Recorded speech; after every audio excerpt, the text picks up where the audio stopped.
Tonight, we are going to embark on the longest journey that can possibly be taken, a journey that stretches far beyond the limits of human history, beyond the lifespan of the Earth, and even beyond the era of the stars themselves.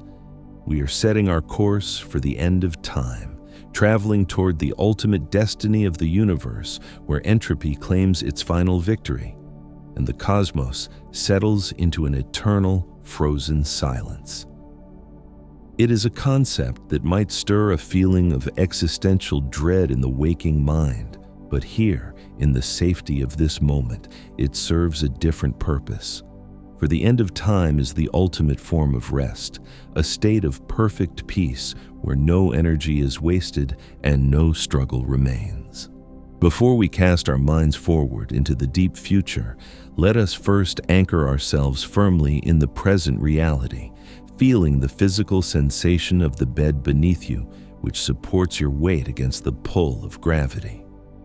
Close your eyes and turn your attention inward to the rhythm of your own breathing, watching the air flow in and out like the tides of an invisible ocean. And with every exhalation, imagine that you are releasing the heavy chains of the day, letting go of the hours and minutes that dictate your schedule. In this space, there are no deadlines, there is no rush, and there is nowhere else you need to be, for we are stepping out of the human perception of time and entering cosmic time, where 1,000,000 years is nothing more than a single heartbeat in the life of the universe. To understand where we are going, we must first understand the river we are floating in, this mysterious force we call time, which seems to drag us relentlessly from the past into the future. Physics tells us that time is not as rigid as it feels, but is rather a malleable dimension that stretches and warps around massive objects. Yet for us, it feels like a straight line leading inevitably toward decay. This process of decay is driven by entropy, the second law of thermodynamics, which states that order must always dissolve into disorder, that heat must always flow to cold, and the complexity must eventually break down into simplicity. You can see this law at work in your own life, in the coffee that cools down on your desk, in the buildings that slowly crumble into dust, and in the tiredness that fills your body at the end of the day. We are not fighting against this current tonight. Instead, we are surrendering to it, allowing the flow of entropy to carry us downstream toward the quiet ocean of the future. Imagine the universe as a grand clock that was wound up tightly at the moment of the Big Bang 14 billion years ago, a clock that has been ticking down ever since, spending its energy to create galaxies, stars, planets, and life. We are currently living in the vibrant phase of this unwinding, a time of light and activity, but the spring is slowly losing its tension, and the gears are beginning to turn a little slower with each passing aeon. Let us look back for a moment to the beginning, to the primordial era, when the universe was infinitesimally small and infinitely hot, a blinding soup of energy where not even atoms could exist. It took hundreds of thousands of years for this soup to cool enough for the first light to break free, creating the cosmic microwave background that still hums softly in the static of the radio sky.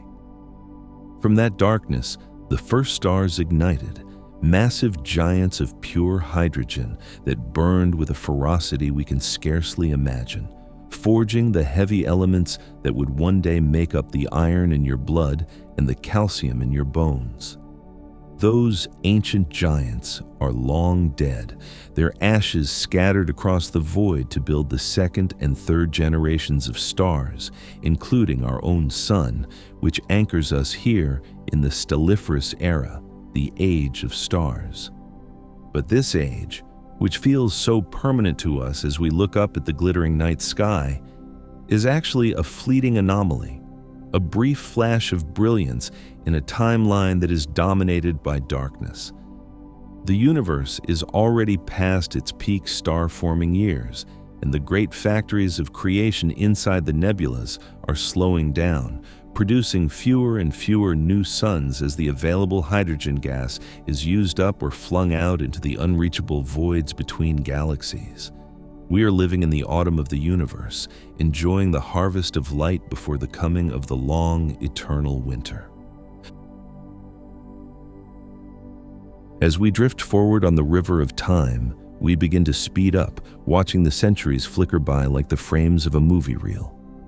We leave the era of human civilization behind, watching cities rise and fall, continents drifting slowly to reshape the map of the Earth, and ice ages pulsing rhythmically across the planet's surface. We jump forward 1 billion years, and we find that the sun, our faithful guardian, has grown brighter and hotter as it ages, increasing its luminosity by 10%. This extra heat begins to disturb the delicate balance of Earth's atmosphere, causing the oceans to slowly evaporate, filling the air with thick clouds of water vapor that trap even more heat in a runaway greenhouse effect. We watch sadly but peacefully as the blue marble of Earth turns into a dry, brown desert, the great oceans reduced to salt flats, and the lush forests crumbling into dust. Life may retreat underground or to the poles, but eventually, the surface of our world becomes sterilized, returning to the silence of rock and wind, a quiet monument to the life it once hosted. It is not a tragedy, but a natural transformation, a planetary life cycle playing out just as it should. Moving forward another 4 billion years, the sun approaches the end of its life, having exhausted the hydrogen fuel in its core. The delicate balance between gravity pulling inward and nuclear fire pushing outward is broken, and the core begins to collapse while the outer layers swell monstrously outward. We watch from a safe distance as the sun transforms into a red giant, expanding to hundreds of times its original size, glowing with a deep, angry crimson light that fills half the sky. It swallows the orbit of Mercury, vaporizing the small planet instantly. Then it expands to consume Venus. And finally, its fiery atmosphere reaches the orbit of Earth. Our planet, now a charred rock, drifts through the outer haze of the dying star, the friction causing it to spiral inward until it dissolves into the plasma, returning its atoms to the furnace from which they came. The solar system is quiet now, the inner planets gone, leaving only the gas giants, Jupiter, Saturn, Uranus, Neptune, orbiting a bloated dying star that casts a dim red light across their cloud tops. Saturn's rings have long since dissolved, ground into dust or pulled into the planet, leaving the giant bare and lonely in the dark. Eventually, the red giant sun becomes unstable, shuddering and pulsing as it sheds its outer layers into space, creating a beautiful planetary nebula, a colorful shell of glowing gas that expands outward like a smoke ring. At the center of this nebula lies the exposed core of the star, a small, incredibly dense ball of carbon and oxygen known as a white dwarf. This tiny object, no larger than the Earth but containing half the mass of the Sun, is all that remains of our solar system's glory. It is no longer performing fusion, it is simply a hot ember radiating its stored heat into the cold vacuum. We linger here for a moment, floating beside this white dwarf, watching it slowly cool over billions of years.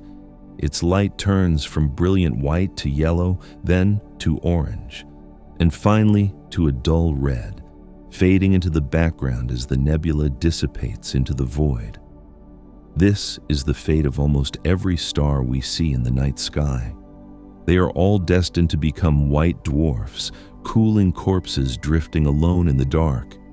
But the universe is vast, and while our sun dies, other events are unfolding on a galactic scale. We turn our gaze outward to the Milky Way and see a massive shape looming in the darkness, the Andromeda Galaxy. For billions of years, these two giants have been rushing toward each other at thousands of kilometers per second, and now the collision is inevitable. We watch as the spiral arms of the Milky Way and Andromeda begin to intertwine, a cosmic dance of gravity that flings stars out of their orbits and triggers a burst of new star formation. Over hundreds of millions of years, the two galaxies merge completely, losing their beautiful spiral shapes to become a single, giant blob of stars known as Milkdromeda. The night sky of any surviving planets would be ablaze with the chaotic light of this merger. But eventually, the chaos settles, and the supermassive black holes at the centers of both galaxies spiral inward and merge, shaking the fabric of space-time with a gravitational roar that echoes across the universe. With the birth of Milkdromeda, our local neighborhood has settled into its final form, a massive elliptical galaxy blazing with the light of 1 trillion stars. But as we cast our gaze further into the deep future, looking past the 100 billion year mark, we notice a disturbing change in the view. The other galaxies, the ones that used to dot the background like faint smudges of light, are beginning to disappear one by one. The universe is not static. It is expanding, stretching out in all directions, driven by a mysterious force we call dark energy. This expansion is relentless and accelerating, pushing the distant galaxies away from us faster than the speed of light.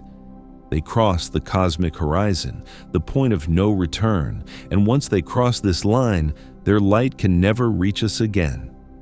They are effectively erased from our observable universe, lost forever in the expanding void.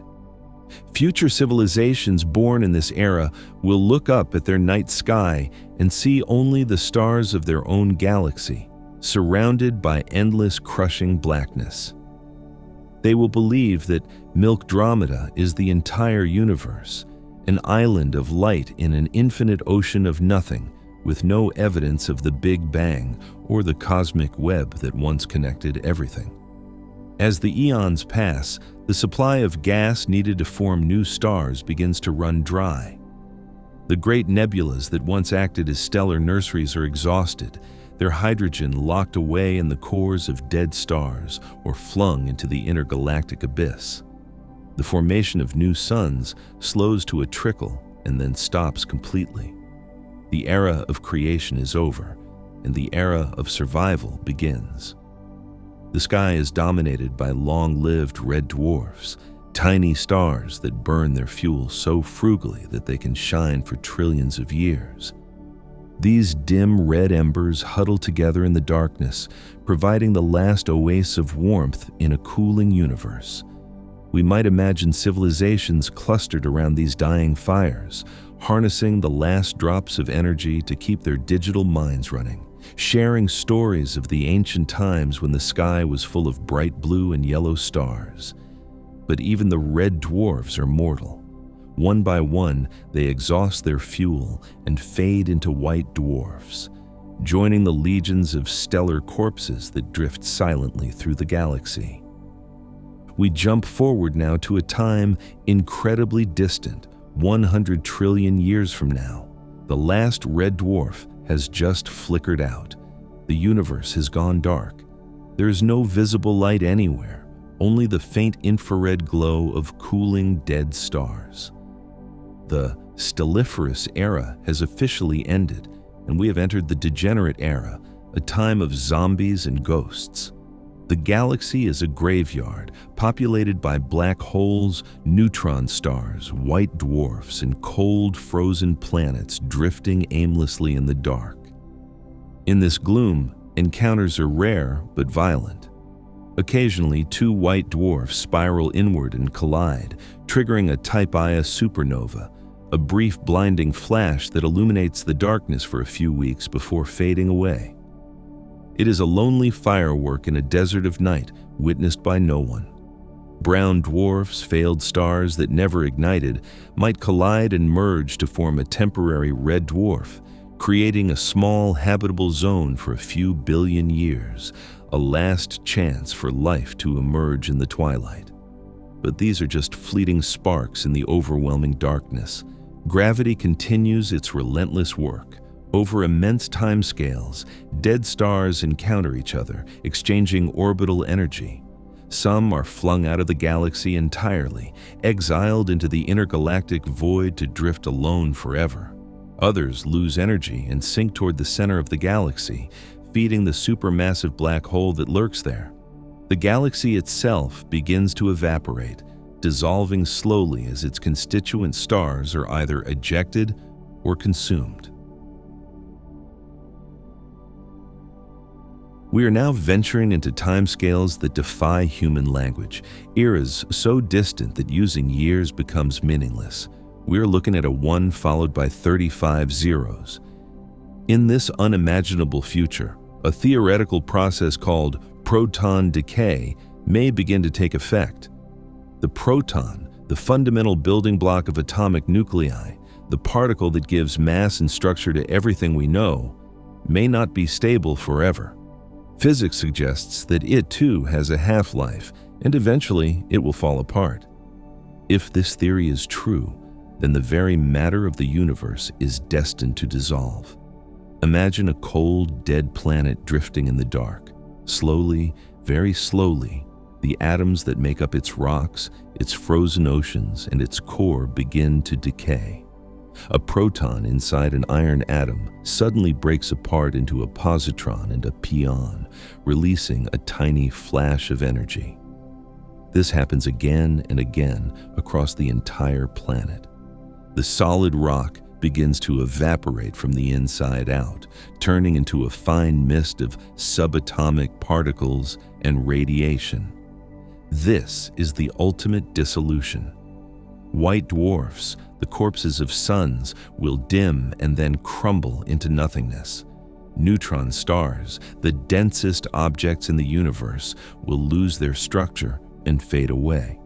Even the dust clouds, the asteroids, and your own body, if it were still there, would simply vanish, untying the knots of matter that held them together.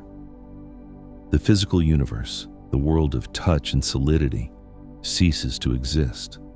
What remains? Only the black holes. They are the last survivors, the kings of the dark. In a universe where all matter has decayed, they drift majestically through the void, unchallenged and immense.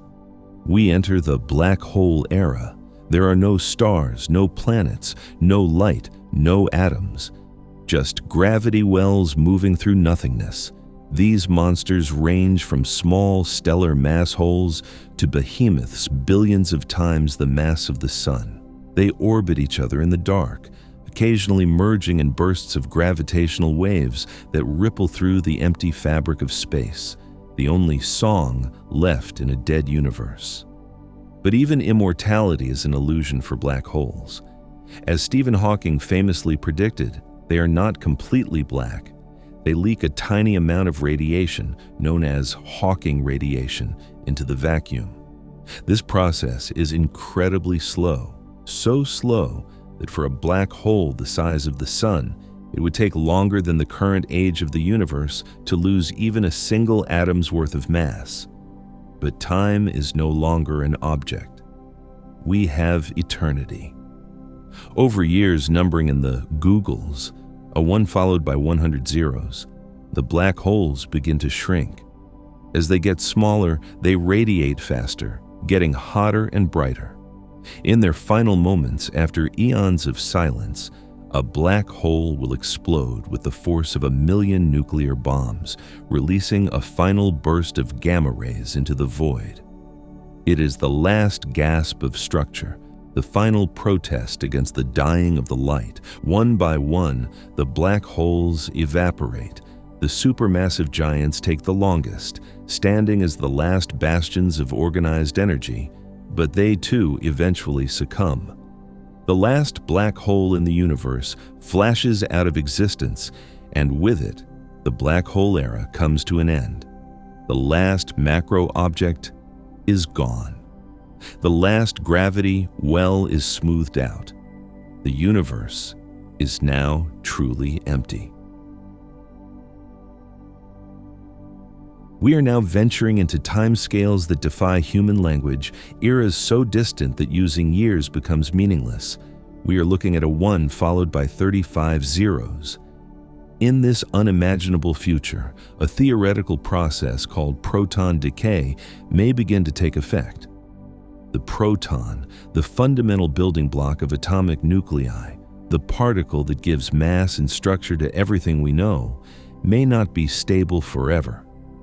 Physics suggests that it too has a half-life, and eventually it will fall apart.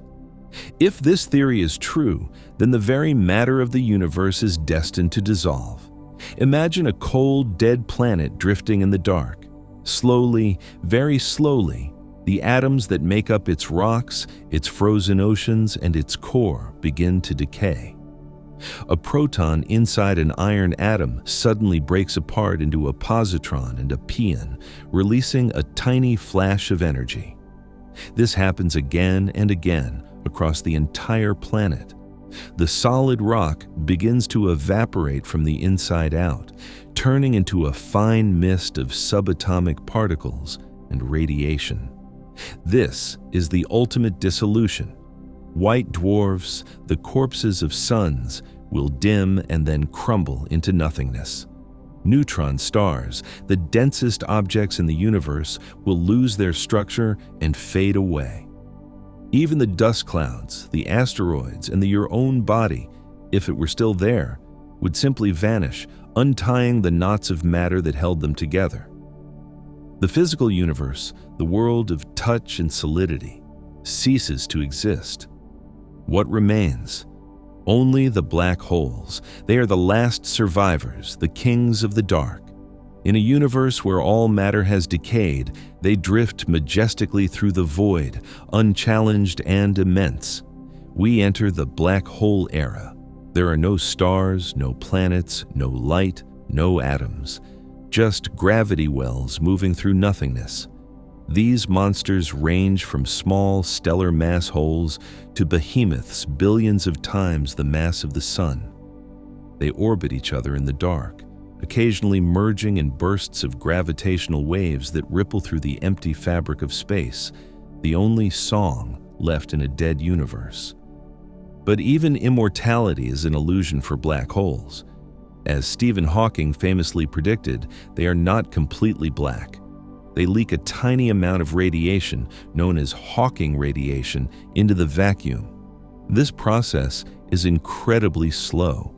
So slow that for a black hole the size of the sun, it would take longer than the current age of the universe to lose even a single atom's worth of mass. But time is no longer an object. We have eternity. Over years numbering in the googles, a 1 followed by 100 zeros, the black holes begin to shrink. As they get smaller, they radiate faster, getting hotter and brighter. In their final moments, after eons of silence, a black hole will explode with the force of 1,000,000 nuclear bombs, releasing a final burst of gamma rays into the void. It is the last gasp of structure, the final protest against the dying of the light. One by one, the black holes evaporate. The supermassive giants take the longest, standing as the last bastions of organized energy. But they too eventually succumb. The last black hole in the universe flashes out of existence, and with it, the black hole era comes to an end. The last macro object is gone. The last gravity well is smoothed out. The universe is now truly empty. We have now arrived at the dark era. The black holes are gone. The stars are long forgotten memories. Matter itself has dissolved.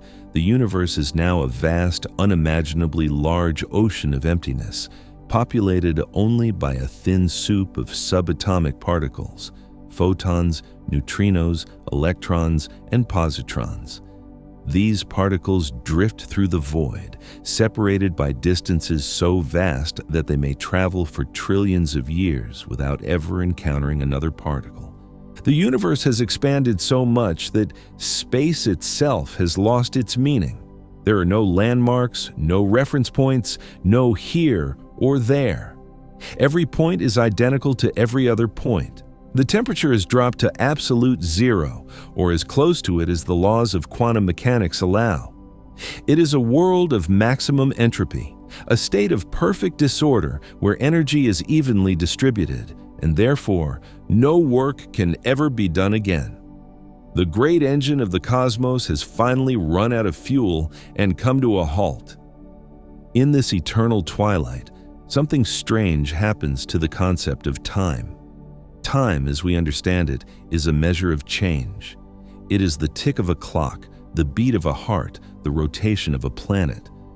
But in a universe where nothing changes, where particles float in straight lines forever without interacting, does time still exist?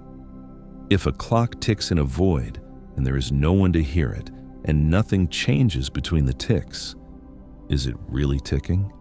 Here, in the heat death, time loses its arrow. The difference between the past and the future dissolves. A second is the same as 1,000,000,000,000 years. It is a state of timeless suspension, a frozen now that stretches out into infinity. To a human mind, this might sound like a nightmare of isolation, but step back and look at it from the perspective of the universe itself. This is not death. This is rest. This is the ultimate equilibrium. For billions of years, the universe struggled. It fought against gravity to build stars. It fought against chaos to build life. It burned energy to create complexity. It was a time of noise, of violence, of constant effort. But now, the struggle is over. The tension is released. The universe has finally reached a state of perfect peace. It is the calm water after the storm has passed. It is the silence after the final note of a symphony has been played. Occasionally, in this vast darkness, two stray particles, perhaps a wandering electron and a positron, might drift close enough to feel each other's presence. They spiral inward, dancing a final waltz in the void, before annihilating each other in a tiny flash of energy. A brief spark in the eternal night. But even these events become rarer and rarer as the expansion pulls everything apart. Eventually, even the particles are so isolated that interaction becomes mathematically impossible. The universe is truly alone.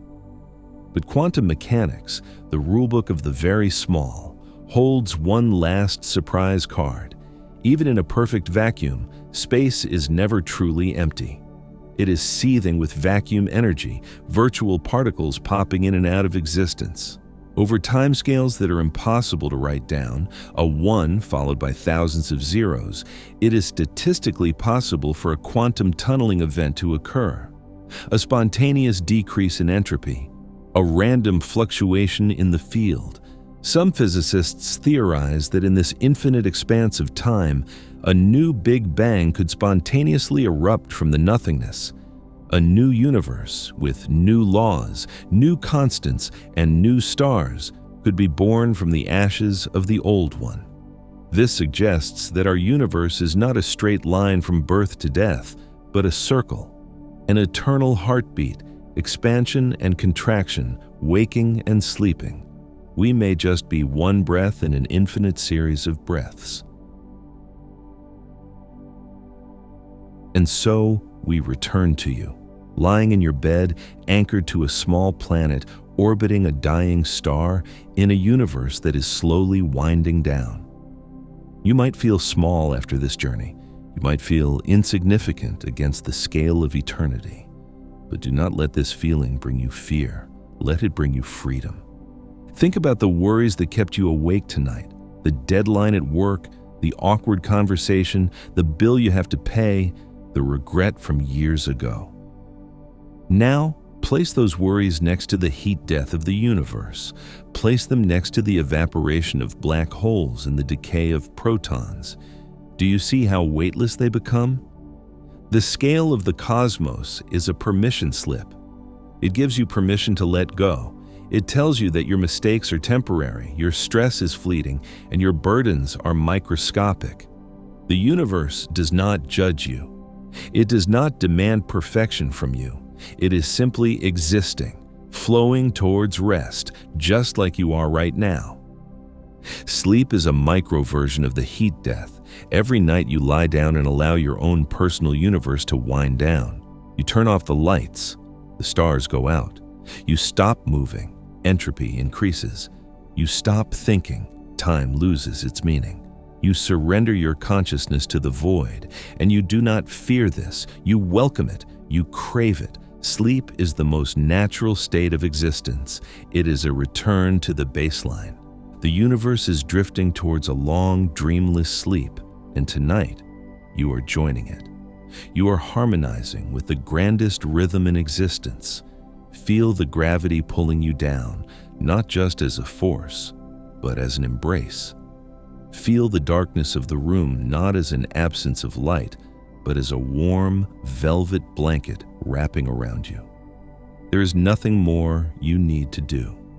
There is nothing more you need to solve. The story of the universe has been told. The ending is known, and the ending is peaceful. The noise has stopped. The struggle has ceased. There is only the drift. Let your breathing slow down to match the decay of the stars, in and out, expanding and contracting. Let your thoughts dissolve like evaporating black holes, one by one, until the sky of your mind is dark and clear. You are safe here at the end of time. You are part of the eternal silence. Drift now, float in the void, rest in the arms of infinity. Sleep, traveler, sleep.